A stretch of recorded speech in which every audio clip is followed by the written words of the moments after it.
Ladies and gentlemen, welcome to Crosshair. Once again, I have with me today General Jagatbir Singh, who himself has commanded one armored division and also commanded 18 cavalry. And more importantly, he's my classmate from school. We grew up together. So, Jagat, and that's a nice tie. You got a mallard on it. Thank you. What is an armored corps officer doing with ducks? Anyway, so you plan to talk about 65. I have no inkling what he's going to be asking me. So, anyway, here we go. Okay. Firstly, I can call you Fauji online. Call me whatever That's you what want. I've been used to calling him all my right from. I think first time we met was in 1972. So we go back a long time. 5 years together in school. Then we've been in touch throughout. So we always referred to him as Fauji. Kunal Verma is his, formal name, so to say. But in So anyway, that's 50 years, yeah? 72, right? Yeah, 50 years. It's quite half a century. Yeah, half a century, yeah. And incidentally, our sisters were also together in college, so we've grown up together as a family.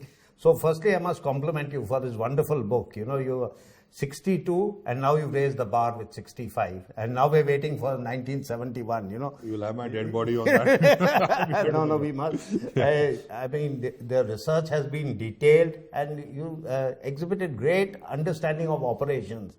And you've gone into the aspects of terrain, which very few people have gone into. And you've covered a wide canvas, right from, the higher defense leadership down to tactics at the lowest level. And what was most intriguing or interesting of this book is how you've gone into literally the shoes of the participants who were there and described certain actions, be it the Battle of Dogra, be it Major Bhaskar Roy at Cham, and be it, a host of other people who, I won't tell the viewers every bit of it because they must read the book. We must get some money out of it also. Yeah. Somebody will have to buy it. You must. You talked of the leadership, you talked of the geopolitical situation at that time, you talked of political issues, and then I said you went into minute details. They've been wonderful reviews. I was fortunate to, get hold of your book early. I reviewed it for the Sunday Guardian, and amongst the, excellent reviews which I've talked of certain aspects of the book you've covered was the review by General Ved Malik. There was also a very good review by General Patankar, which came out in the Tribune, and there have been reviews in various places, including Asian Age. So before we get in, I'll just go into the little bit of background just to get your mind, 65 was, you can say, a time when India had just recovered from 62. So about 3-4 things were happening in India at that stage. We had suffered a terrible defeat in 62, which you covered wonderfully in your book. Pandit Nehru, the Prime Minister who was leading the country right since independence, had just passed away in 64. And nobody was aware of how Lal Bahadur Shastri would, fit into his shoes. Ultimately, he was a small man with a steel frame, so to say. Then you had Pakistan firmly in the camp of, the West, that is US. They were part of Seato-Cento. They had been armed. The equipment was far superior to ours. And the last thing is that they had just handed over Shakskan Valley in 1963 to China. So there were these three things which they felt now is the time for them to wrest Kashmir. And as in all battles, how it unfolds, Pakistan has always done things differently. In 48, they came in a particular manner in the valley through what we now see, talk about proxy. Then in 65, they initiated the conflict out of all places in Kutch. Rann of Kutch. Rann of Kutch. And then they took it to the Op Gibraltar in the valley. Then you had actions around Kargil. Then you came down to Cham. And finally, in about September, the Western Front opened up. So this is the thing. So do you think Pakistan was suffering from some sort of delusion at that time that Indian army was weak? India was a weak country and this was the opportunity to, further their objectives as far as Kashmir is concerned and as far as the unfinished agenda of partition is concerned. What are your opinions on that, Kunal? Two major characters played a very major role here. Ayub Khan was actually fairly circumspect. He was more of a politician than a general, actually, if you really look at it, because his own record during World War II, etc., shows him to be a fairly mediocre. He was removed from command. From one Assam or whatever. Now, the man who was actually calling the shots on Pakistan was actually Bhutto. Yes, we'll come to that later. The point you raised about the most important factor, more than Shastri, more than anything else, was the ceding of the Shakskan Valley to China. Yes. Because what that did was, it suddenly created this Pakistan Chini bye-bye, Yeah. which is something which got completely, magnified. And it's Mao Zedong who's actually sat down with Bhutto and worked out the whole plan. And actually, if you look at the way Operation Gibraltar has played out, it has the Chinese imprint on it all the way through. The basic thing, in fact, Rann of Kutch, also they came in there to basically test out the new tactics, because they were switching from the British way of fighting to the American way of fighting, which was more based on artillery and, the armor, which is basically your forte. Now, what happened in the Rann of Kutch was gave them a very exaggerated opinion of themselves. And this whole thing about Buzdil Hindustani, the Darpokes, and which to some extent, after what we had done in 62, they felt fairly the same thing was going to happen. Well, we know exactly what happened, and you've covered that part beautifully. The issues in the Rann of Kutch, how the brigade commander was not there, how that time Lieutenant Colonel Sundarji, who later on became the chief, was commanding first Mahar. What actions he took, what actions he wanted to take, but he was luckily held back. He was held back at that time, Yes. So Brigadier Pranjpe was the brigade commander, but it was General Sundarji. And had Sundarji actually gone into Kanjarkot at that area, we would have been in very serious trouble, because they were sitting on actual solid high ground in the sand dunes. It would have been a massacre. And Pakistan, their GOC was General Tikka Khan that time, who actually gained a lot of fame. Yeah. So another issue you raised just now is this collusion between Pakistan and China. We just touched it very briefly. So what we see is in your book, it's come out very clearly that this entire plan of Gibraltar, the infiltration across the line of control, was actually a plan which was fed to them by the Chinese, because the Chinese said, don't go for the city, go for the villages. That's what I could gather from your book. True. And this plan was there. And while doing this, another issue I want to raise with you over here is that, do you think Bhutto sidelined the army leadership, General Musa and the President Ayub Khan, and tried to establish a direct link with Mao because he felt he would gain from this? And he instead had one link with Mao and one link with General Akhtar Malik, who was the GOC 12 Div at that time. Yeah, and actually that completely backfired to a great extent, because once they launched Operation Gibraltar, and they didn't go for the cities, which is the Russian way of actually going about the whole thing, and they went with the Mao's doctrine of going for this thing, they created a problem for themselves, and they didn't quite anticipate the reaction of General Harbaksh Singh for this. Because Harbaksh being basically a very aggressive character, he went and grabbed their throat by taking Hajipir as well as the Kishanganga gap. You see, we all keep talking about Hajipir, but Kishanganga was equally important, because both the infiltration routes were now sealed off. Moment you're inside and you don't know how you're going to get back, half the battle is over. So all that was there, but it is basically Mao Zedong who set up Bhutto, and Bhutto has, whether he's sidelined Ayub, I'm not sure. But he definitely had an edge over Ayub after the elections. Because when Ayub stood for the elections, he rigged it. He was up against Jinnah's sister. Fatima. And because he actually did not need to rig the election, because he was doing quite well as the president of Pakistan, and he would have won the election in any case. But he allowed Bhutto to come in and rig the elections for him. उसके बाद Bhutto उसके सिर पे जैसा बैठा है ना कि आप you will bloody well do what I say. And he has, it shows. I mean, it shows in the way things So the higher leadership in both countries, you've exposed them to a degree, both in Pakistan, both in India, both had its own faults. Next thing, you've covered 62, you've covered 65 wonderfully. What are the lessons which we learned in 62? Did we repeat some of those lessons in 65, or were we able to overcome those lessons? Did we learn something from them, or have we still suffered? And the point I'm making is in our higher defense leadership, both in I know what you're saying. Yeah. The biggest problem in our political handling of the fallout of 62 was Chavan's basic one-point agenda that there must be no blame attributed to anybody. To anybody. So he tried to protect the hierarchy. And as a result, to protect the hierarchy, he also landed up, there's not a single officer who's been sacked or held accountable for what happened in 62. And as you know, a leopard never changes his spots. If the guys perform badly in 62, is very well going to perform equally badly. It's a very good point you made, because two of the key commanders in 65 happened to be those who were, removed from command or had problems in 62. General Niranjan Prasad. But I've actually defended Niranjan Prasad. I know, I've seen that, because you said he had an idea of the air operations. Not only that, during the Blaze period, he was one man who was talking sense. And the problem is actually Jogi Dillon and Harbaksh Singh over here, because they've actually gone after him after he was proved right. I mean, how did you expect to move down the Grand Trunk Road and get to the Ichugal Canal, 12 kilometers, and completely open to air attacks, and your own air force is not being allowed to come in? It was chaos. And if you read Harbaksh's war dispatches, and even the fact that the Indian official history is also to a great extent influenced by General Harbaksh Singh's war dispatches. I don't know who's feeding off who, but basically he completely dismisses the effect of air attacks. Now you've been an armored corps commander on the ground. You know the impact that what the chaos Air Force can play, especially when you don't have any air support yourself. Yeah. So now coming to Air Force, since you mentioned it, in the book you very rightly talk about the fact that General Chaudhary, the chief at that time, was far senior to the air chief. That time, Air 10 Marshal years. 10 Arjun years. Singh. 10 years is a lot in seniority. So you felt there was areas where there was no, coordination was lacking between the army and the Air Force. And Air Force, you've covered it in your book, played a somewhat subservient role to the army plans. And now you had also brought out very clearly in your book that the maximum casualties the Air Force suffered was on ground. Yeah.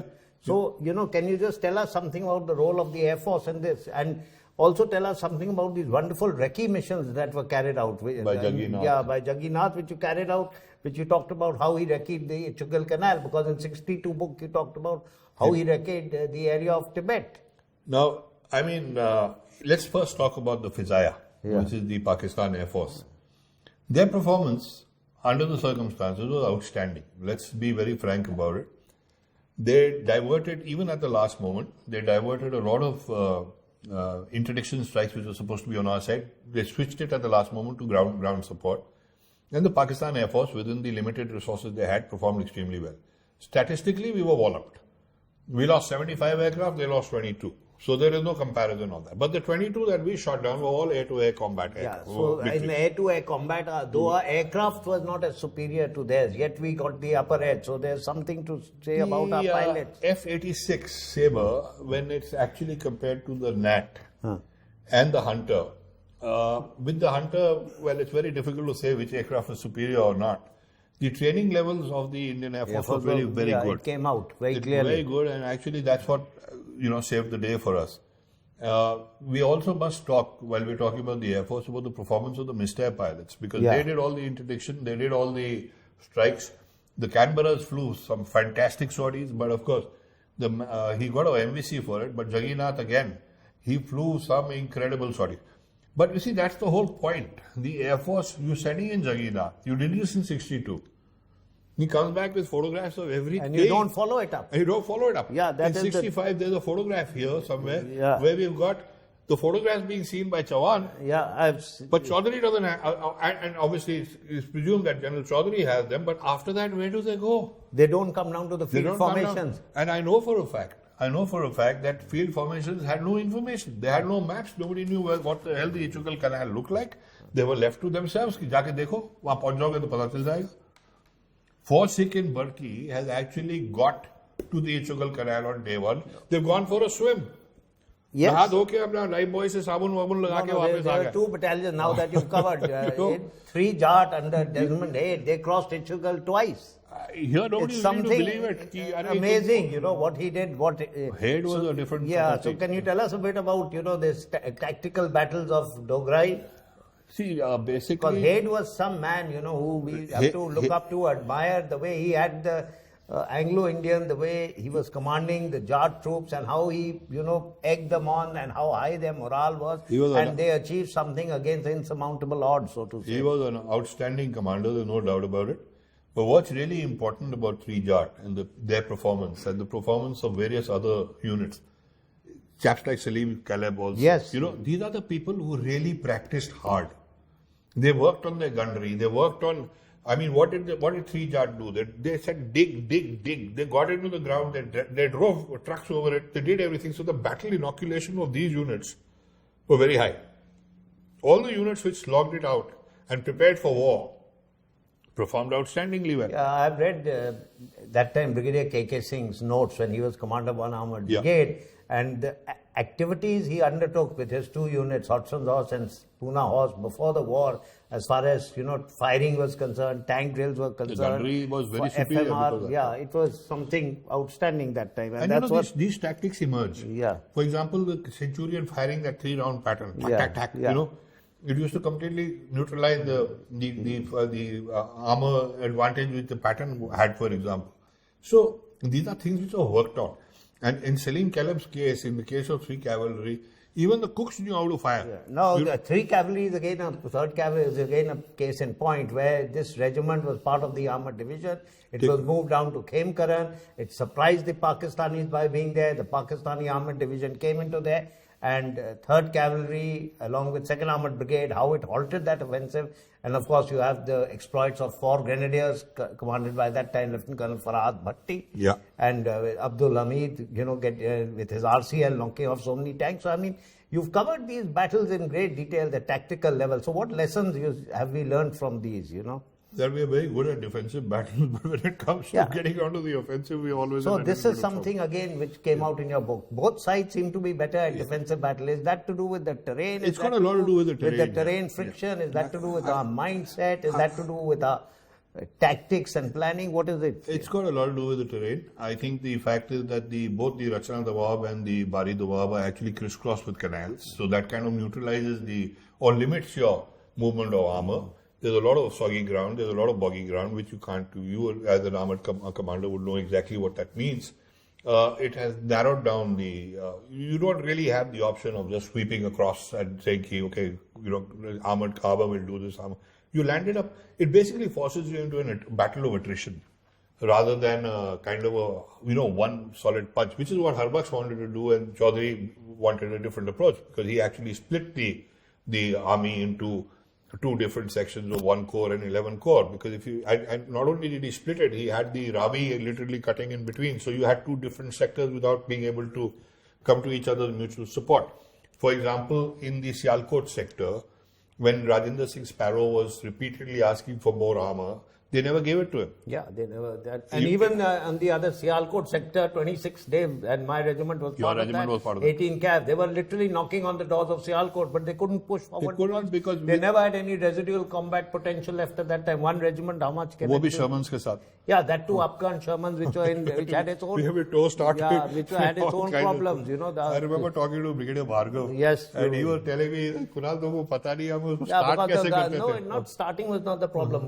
Firing on the move was a problem. Moving with the gun, it had to be kept in a cradle. So, I mean, these are issues that are very... Another issue which I'd like to cover with you now, I don't know, is the aspect of Cham, 65, 71. This is both the area where Pakistan has come in great, force. India has defended that area very well in both operations. The individuals have stood up, individuals, and at the unit level, they've been fantastic action. You've covered a wonderful action of...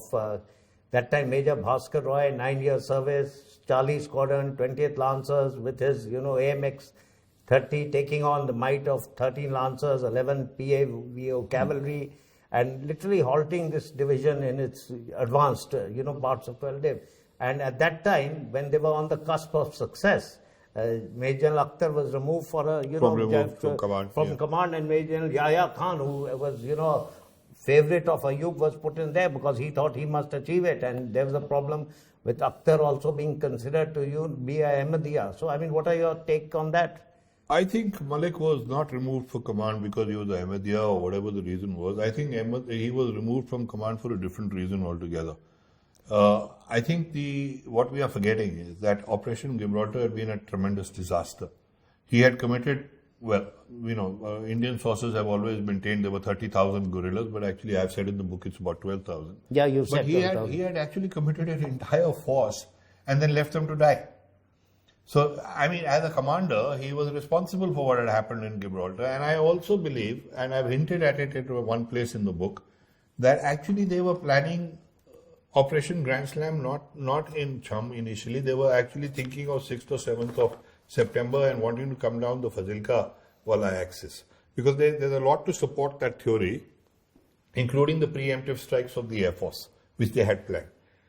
But I feel they switched it at the last moment, and I think Malik was sacked because of what actually happened in Gibraltar. Because in Grand Slam, they've gone in for a knee-jerk reaction. They've actually destabilized themselves by going into Chum. And Chum, there is a problem. Yeah? From Chum, you come down to Joria, the funnel is getting narrower. By the time you come to Akhnur, it is a virtual death trap for them. So, yeah, I have a few theories about this. And the fact is that I think the Pakistanis reacted in a knee-jerk reaction. But there's this whole thing about Malik having been sacked. And if usko nahi sack karte, to ye ho jata, wo ho jata. Maybe in terms of continuation, they should have left him be. But the fact is, I think the decision to sack him has more to do with the failure of Operation Gibraltar rather than what was happening in Chum. Okay, and you also talk about the Haji Pir you mentioned. Also at that time you talked about the action, the sort of issues that took place between Brigadier Zoru Bakshi, Commander 68 Brigade, and the GOC of 25 Div. General Kalan, who wanted him to go elsewhere. He decided to go for, and within first para also, the CO was removed and General Dayal was made CO overnight, and there was a lot of ad hocism at that time. And also the fact is, it's not just General Kalan and Zoru Bakshi. The problem here was that the army commander wanted an aggressive stand. The corps commander was General, and he was his GM. He didn't want to move. He said no. The GOC 25 division had a different opinion. GOC 19 had a different opinion. They wanted to fight a more defensive battle.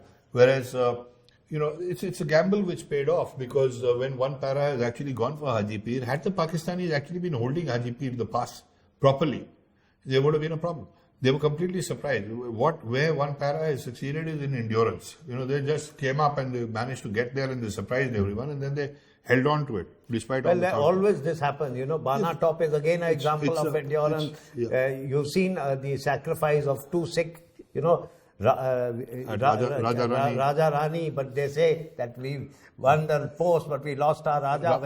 Raja Jitta to Raja Ditta, because they lost their CEO.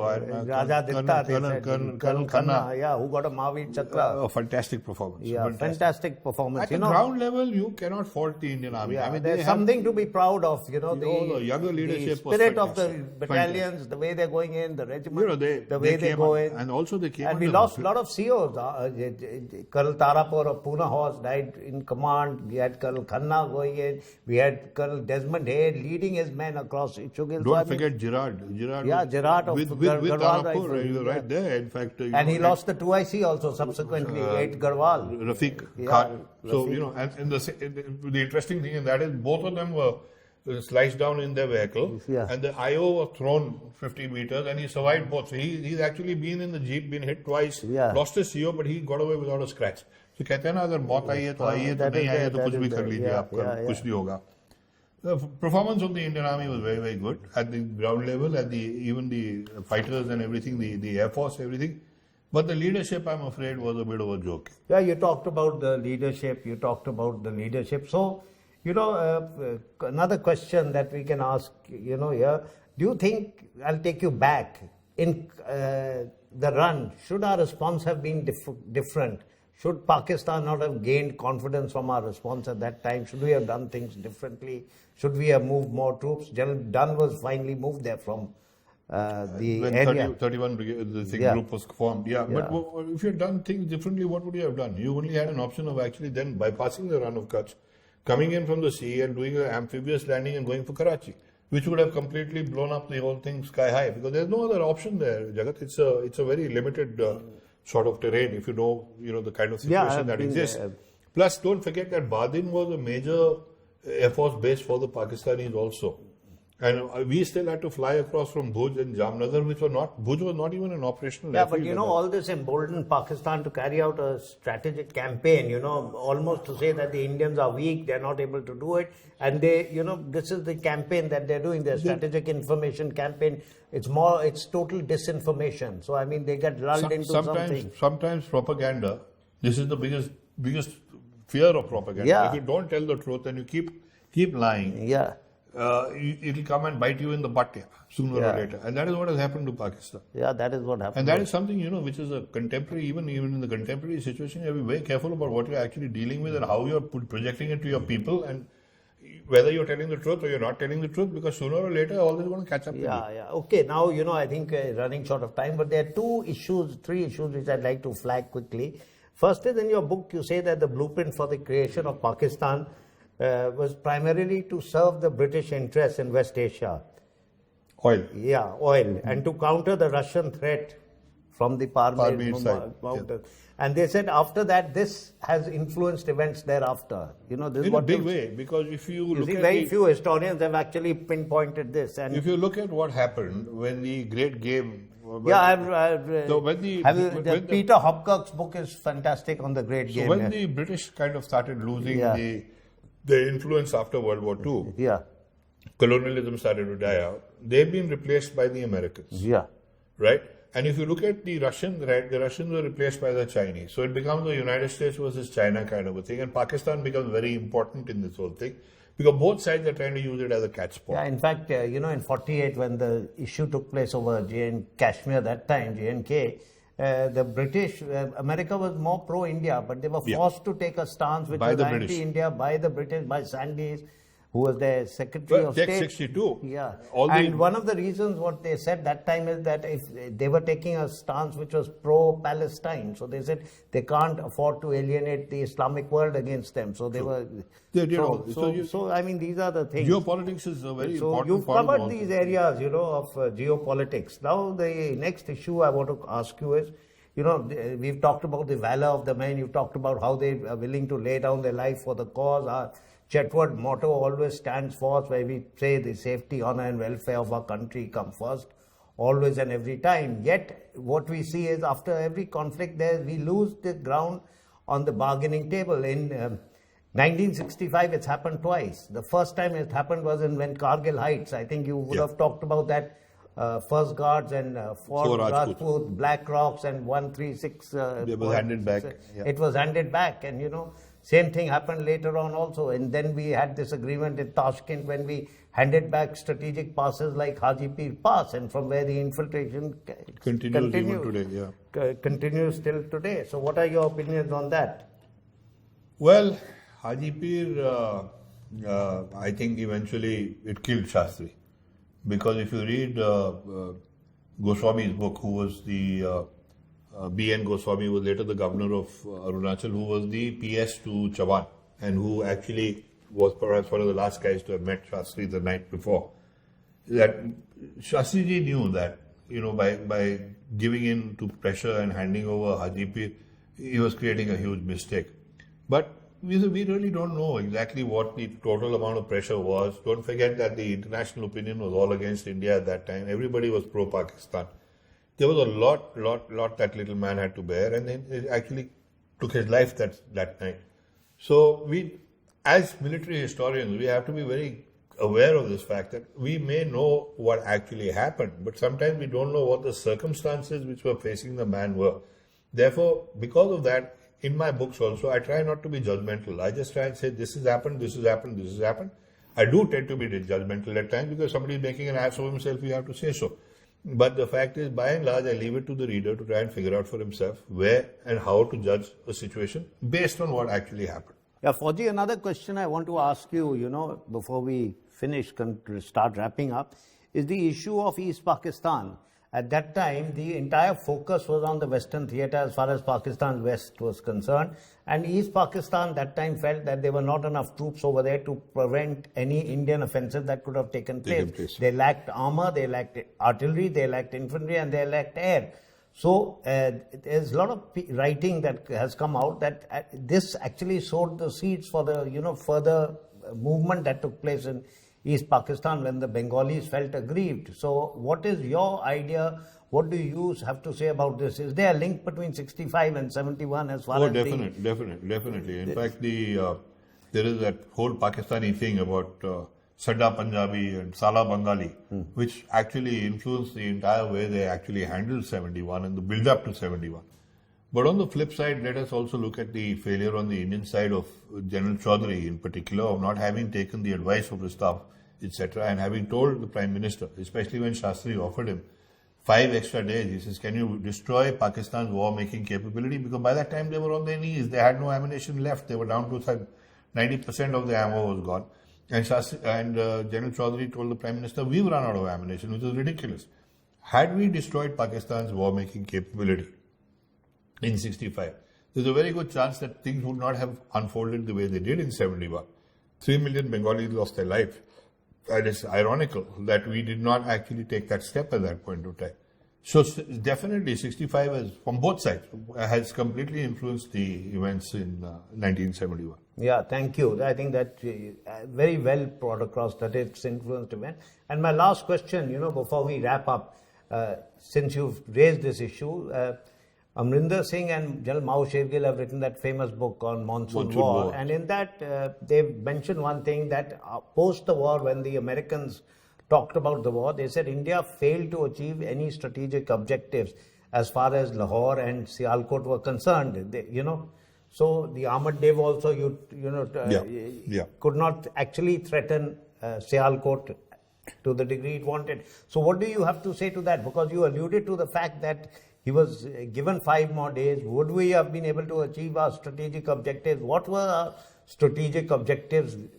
What were they laid down as at that time? Was it severing a road link? Was it threatening Lahore? Was it threatening Sialkot? Or was it destruction of the war-waging capability of Pakistan? See, firstly, I think the important thing to remember here is, I think given the kind of mindset Prime Minister Shastri had, I don't think Lahore or Sialkot were ever the objective in the true sense of the word. He would not have allowed civilian casualties. He was very clear about that. The second point here is that we have only engaged screen positions. I mean, to that extent, Mao and Captain Amrinder Singh, when they talk, a lot of the thing they talk about is that we never got to the Ishugal Canal except towards the end, when Trijat and we had got across the Ishugal Canal, we were pulled back. That's a separate the problem what happened in 15 Div at that time. But the point is that basically we have only engaged the Pakistani screen positions on our side of on the eastern side of the Ishugal Canal, by and large. So, but that's the whole point. You see, everybody talks about the sabers, the starfighters, as far as the Air Force is concerned. Everybody talks about the M47 and the M48, the Patton tanks. Yeah. Everybody talks about the Daphnes when it comes to the Navy. But the real quantitative and qualitative difference was the artillery. Because they were saturated with guns. And we found it impossible to move because of the amount of artillery fire that they could bring to bear on us. When that ammunition had finished, and you had now got the upper hand in the Boer of attrition, that's when General Chaudhary threw in the towel. God help us, if we do not have that. We had this problem. Even Vijay Amritraj, we would have beyond bogged down to the last point, and we didn't have killer instincts. So India ka ye sabse bada problem tha, killer instinct ka. It comes with confidence. I think situation now is hopefully a little different. We are no longer going to look the other way. Confidence, capability, the will, there's resolve. There's a lot of ability has always been there. The training is there. I mean, everything catches up. But you see, you had the ability at the lower levels. Always the courage has been displayed, has been tremendous. It's always been there. Battalions and below, I said regiments and battalions, even brigades. Look at the command of 2nd Armored Brigade by Brigadier Theograj. I mean, fantastic. Fantastic. I mean, there's certain lessons to be learned from this. And I mean, thank you very much. It's really been a pleasure reading this book and, of course, interacting with you today, Fauji. Thank you. Thanks a lot, Jagat.